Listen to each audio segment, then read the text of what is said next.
माझा सावळा सावळा देव विठुराया. ओ धनी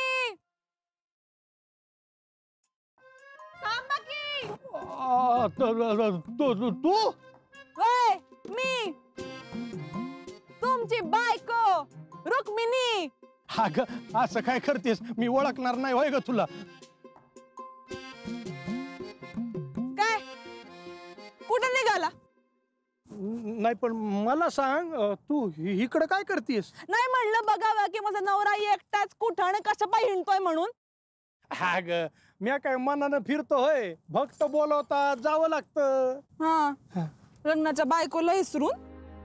असं कसं विसरीन मी तुला? अगं पूर्ण ब्रह्म सुद्धा अपूर्ण आहे तुझ्या वाचून. हा राहू द्या, पूर्ण ब्रह्म सुद्धा अपूर्ण आहे म्हणे.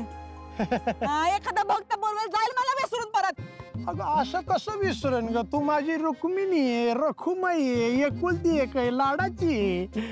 जाऊ द्या, पांडुरंगाची शपथ. स्वतःची शपथ खाता ती पण खोटी. चिडू नको ग माय. मला सांग तुझं काय म्हणणं आहे?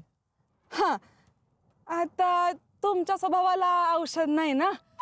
अगं रुक्मिणी, स्वभावाला कुठं औषध असतं का? हा मग तो स्वभाव भगवंताचा का असेल?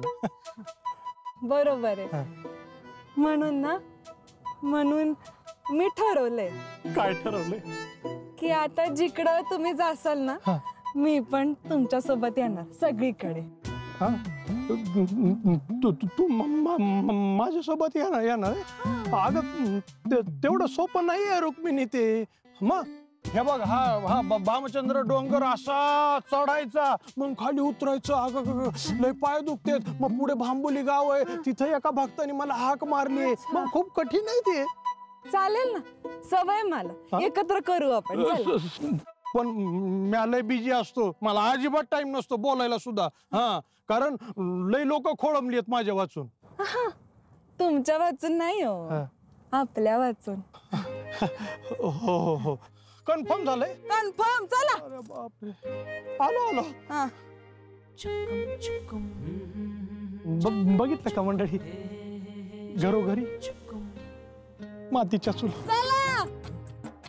विठू